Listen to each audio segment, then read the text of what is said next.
Hello dear student, Swati ma'am this side. तो एक query आप लोगों की बार बार मेरे पास आ रही है कि मैम अगर हमें एक एग्जाम देना है तो क्या होगा, क्योंकि जो नॉमिनल फीस बता रखी है सीयूटी पीजी की, उसमें आप लोग मैक्सिमम 2 एग्जाम दे सकते हो वन टाइम वाली फीस में।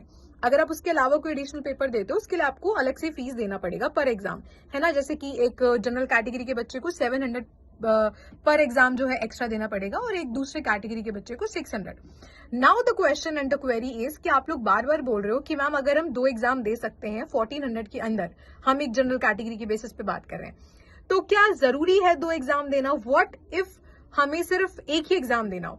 तो आप बिल्कुल चिंता मत करो, कोई आपको जबरदस्ती नहीं कह रहा कि आप 2 एग्जाम दो।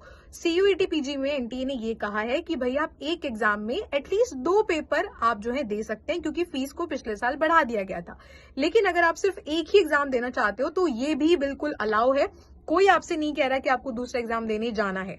तो आप जब फॉर्म भर रहे हो तो उसमें आप सिर्फ एक ही एग्जाम को चूज कर सकते हो। लेकिन हाँ, फीस आपकी यहाँ पे सेम ही रहने वाली है, 1400 रुपए फीस ही रहेगी और बाकी रिजर्व कैटेगरी की जो भी फीस है वो रिस्पेक्टिव फीस रहेगी। ठीक है, तो बार बार सेम क्वेश्चन आ रहा था तो मैंने फिर से इस क्वेरी को रिजॉल्व कर दिया है। अगर इसके अलावा आपका कोई और डाउट है तो आप मुझे कमेंट करके बता सकते हो। और इसी के साथ एक और इम्पोर्टेंट अपडेट जो आपको बतानी थी कि पार्थ के जो हमारे क्रैश कोर्सेज थे, सारे सब्जेक्ट्स में क्लास स्टार्ट हो चुकी है। तो अगर अभी तक आपने एनरोल नहीं किया है, एट द लोएस्ट प्राइस पूरा सिलेबस, आपको मॉक टेस्ट और आपको बैच टेस्ट सब कुछ मिल रहा है। तो अभी जाओ फटाफट से इस ईमेल आईडी पे अपना नेम, अपना व्हाट्सएप कॉन्टैक्ट नंबर और अपना जो है बैच ने मेरे साथ शेयर कर सकते हैं to avail the offer at the best price. और अगर आपको कोई भी डाउट एग्जाम से रिलेटेड तो आप मुझे कमेंट कर सकते हैं। Bye bye.